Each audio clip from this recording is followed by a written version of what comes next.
Voilà, donc chers amis, la semaine sainte est tout parent marquée par les 3 jours saints. Il y a le jeudi saint, le vendredi saint, le samedi saint, le temps d'attente, et dans la nuit, la célébration de la résurrection du Christ. Voilà, tout un passage.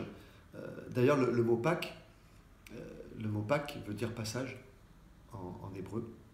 Hein, c'est le passage dans de la mer Rouge par les Hébreux qui étaient esclaves et qui deviennent libres. Symboliquement, même déjà dans la foi juive, c'est célébrer ce passage de l'esclavage à la liberté, devenir libre, ne plus être esclave du péché, ne plus... Voilà. À chacun de nous de voir aussi dans notre vie ce qui nous retient encore, ce qui nous empêche d'être vraiment libres. Voilà. Donc, c'est une même célébration en fait, qui commence avec la célébration du jeudi saint. Voilà, le jeudi soir, avec la fête de l'institution de l'Eucharistie, le lavement des pieds. Donc cette année, évidemment, qui sera célébrée dans le confinement, mais qui habituellement est une grande fête. Et vous avez peut-être remarqué, après, à la fin de la célébration du jeudi saint, il n'y a pas d'envoi et de bénédiction. De même, voilà, de même, le lendemain, avec la célébration de la croix, l'envoi et la bénédiction n'ont lieu qu'à la fin de la veillée pascale, ou de la messe du dimanche matin, si on ne va pas à la veillée pascale, parce qu'en fait, c'est une même célébration, en fait, d'une certaine manière. Voilà. C'est pour ça qu'autant que possible, c'est bien de faire les trois, voilà, pour avoir l'ensemble de vivre l'ensemble du mystère. Donc aujourd'hui, le jeudi saint. Donc, je vais mettre en relief deux aspects. Hein, tout d'abord, le lavement des pieds, et ensuite le symbole du pain et du vin, qui deviennent l'Eucharistie. Alors tout d'abord, le lavement des pieds. Bon, nous le savons, c'est le geste du serviteur par excellence.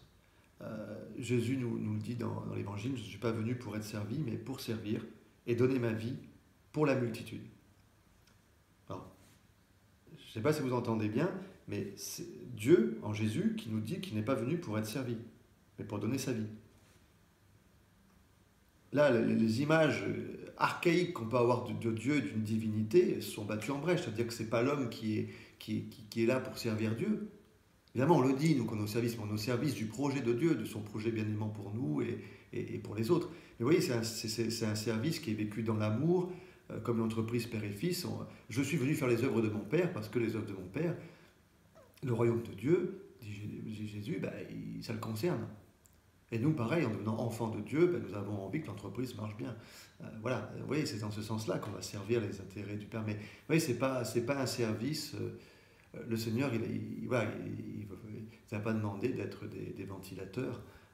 Voilà, c'est pas dans ce sens-là qu'on est serviteur. Ça, c'est le démon qui parfois veut, ou nous-mêmes, qui pouvons avoir cette image faussée de Dieu.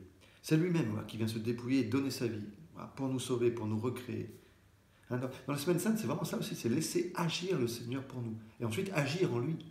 Mais ne nous trompons pas. Hein, rappelez-vous, Pierre, il a du mal à se laisser laver les pieds par Jésus. Acceptez que c'est Jésus qui agit. Je vais me donner... Non, Pierre ne tiendra pas, il reniera. Plus tard, il sera capable de donner sa vie, mais parce qu'il aura conscience de sa faiblesse. Et même, il y a le célèbre Quo Vadis, où vas-tu, qu'on trouve à Rome. Alors ça, c'est pas un évangile, dans les apôtres, c'est une tradition orale de l'Église, mais où Pierre, au moment des persécutions, était tenté de quitter Rome encore, malgré qu'il ait reçu après le don de l'Esprit Saint, que son corps dans mort de Dieu, et Jésus qui passe, qui dit, il voit Jésus avec la croix, il dit, mais où vas-tu, Seigneur? Et Jésus dit, je retourne, je vais être crucifié une deuxième fois. Et là, Pierre dit non, voilà, je retourne dans la ville, non, pour servir les autres, au risque de donner ma vie s'il le faut, au risque. Évidemment, le but, c'est pas d'aller se faire tuer gentiment comme ça, non, c'est d'aimer avec le risque que les autres ne comprennent pas l'amour de Dieu et nous rejettent un temps avant de se convertir eux-mêmes. Voilà. Donc mais c'est-à-dire que c'est d'abord Jésus qui agit tout le temps et qui nous remet en route, et c'est en lui que nous devenons capables d'aimer, lui qui vient guérir notre cœur. Donc Dieu vient et nous mettre à notre service pour prendre soin de notre vie. Le lavement des pieds, c'est vraiment ça, prendre soin de notre vie, s'abaisser pour valoriser notre vie, et nous-mêmes sommes invités comme lui à prendre soin de notre vie, à prendre soin de la vie des autres. Voilà. Et du coup, à être simple aussi dans nos relations avec Dieu, parce que Dieu est infiniment simple et infiniment grand, et être simple dans nos relations avec les autres, parce que chacun de nous est infiniment grand aussi, à l'image et à la ressemblance de Dieu. Mais tout ça, voilà, il faut fuir les mondanités, voilà, les fausses politesses. Non, voilà, il faut que ce soit politesse habitée, que ce soit pleine d'amour, pleine de respect, pleine de bonté les uns pour les autres.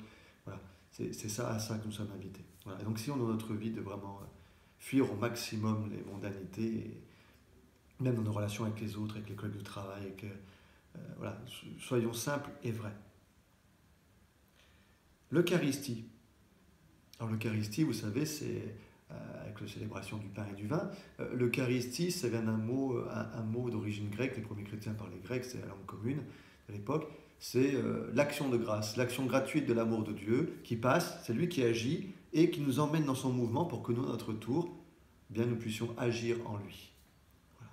C'est un mouvement de Dieu qui descend jusqu'à nous en Jésus et qui nous ramène vers le Père. Bon, voilà. Bon, c'est quelque chose dont nous pourrons parler dans une prochaine vidéo, lors d'une prochaine rencontre de manière plus précise. Au cœur d'Eucharistie, il y a le symbole du pain et du vin. Tout d'abord, voilà, il faut bien entendre que Jésus, cette célébration de l'Eucharistie, donc ce que nous appelons la messe, se situe vraiment dans la tradition liturgique juive d'abord. Hein, il y a le pain azime et il y a les coupes de vin, des coupes de bénédiction qui sont présents dans le repas pascal juif, qui est lui-même une liturgie. Hein. Le petit enfant qui dit aux plus âgés de la famille tiens, qu'est-ce que nous fêtons ce soir? C'est codifié, hein, il pose la question même s'il sait. Et l'ancien qui répond ce soir, nous sortons d'Égypte. Hein, on fait mémoire, c'est-à-dire qu'on rend présent. Hein, nous aussi, on fait mémoire, on rend présent le sacrifice du Christ et sa résurrection, toute sa vie livrée pour nous. De même, les Juifs dans leur liturgie font présente. Voilà. Ce soir, le Dieu de nouveau nous libère de l'esclavage du péché. Voilà, vous voyez, donc Jésus se situe dans cette tradition-là, il emmène encore un peu plus loin. Le pain azime, qui est utilisé aussi en liturgie juive, ce pain qui n'a pas levé, parce que pour quitter l'Égypte, les Hébreux, vous savez, le pain n'a pas eu le temps de lever, ils sont vite partis. Hein, la hâte d'être libre, hein, voilà, ça rappelle ça. Et c'est aussi un pain de misère, qui rappelle en fait l'amertume aussi de notre condition humaine. Jésus qui va s'incarner dans ce pain tout simple et tout pauvre, comme il va venir habiter dans notre vie toute simple et tout pauvre pour l'enrichir de sa présence. Voilà. Donc pour bien comprendre peut-être ce symbole du pain azime, je veux juste raconter une petite histoire. Imaginons par exemple quelqu'un qui est libéré d'un camp de prisonniers pour la Deuxième Guerre mondiale, ou un camp de concentration, et qui il voit le jour qui célèbre sa libération approcher. Et il dit à son épouse, oh, c'est formidable, dans 4 jours, en 3 jours, c'est la fête c'est ma deuxième naissance. Je suis né de nouveau à une vie nouvelle après l'enfer du camp, même si après il a fallu du temps pour que tout cela cicatrise. Et encore aujourd'hui, c'est un passage, là aussi.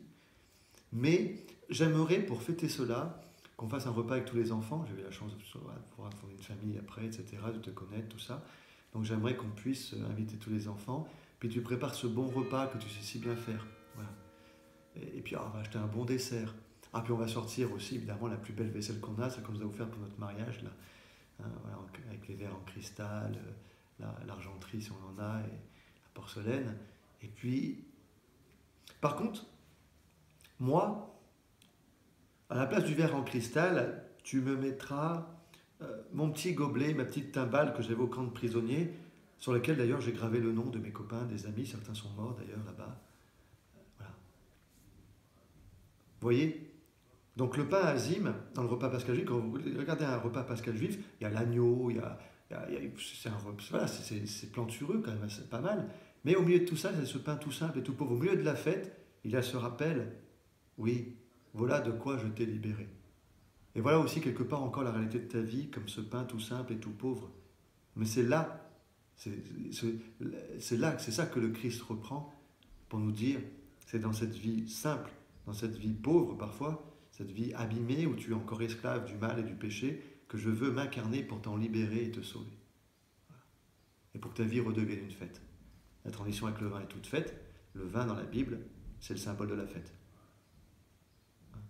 Voilà. De ne pas pouvoir récolter le fruit de la vigne qu'on a plantée, c'est la catastrophe annoncée par les prophètes quand on dit votre infidélité à Dieu, votre infidélité les uns aux autres, le fait que par cascade, en manquant d'amour pour Dieu, vous manquez d'amour envers les autres et vous faites n'importe quoi, du coup, ben, voilà, vous allez ouvrir le pays aux envahisseurs, à tout un tas de choses qui vont arriver de mauvais, etc. Et vous en viendrez à même plus pouvoir récolter le fruit de ce que vous avez planté, ou ce que vous voulez vous le garder égoïstement. Au contraire, voilà. Euh, non, votre vie appartient à Dieu, et en Dieu, elle peut porter du fruit, et finalement vraiment vous appartenir. Et vous pouvez vraiment la partager avec les autres, et plus vous la partagez avec les autres, plus vous serez vraiment vivant de votre vie. Plus votre vie portera du fruit. Eh bien, pour que notre vie redevienne une fête, Jésus va verser son sang pour nous. Ce sang qui, à travers le vin, ceci est mon sang versé pour vous. Le vin qui garde le goût et l'aspect du vin, comme pour le pain, mais qui n'est plus du pain ni du vin, mais qui devient la présence de Dieu, la présence du Christ, offert pour nous sauver. Afin que notre vie redevienne une fête, justement. Pensons au miracle des noces de Cana.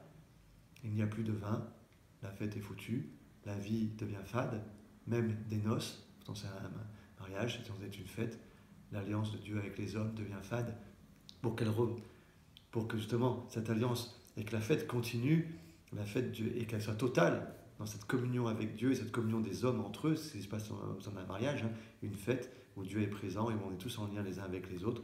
Eh bien, pour cela, Jésus va donner sa vie. Et il va donner le bon vin, celui qui est pour le royaume éternel. Amen.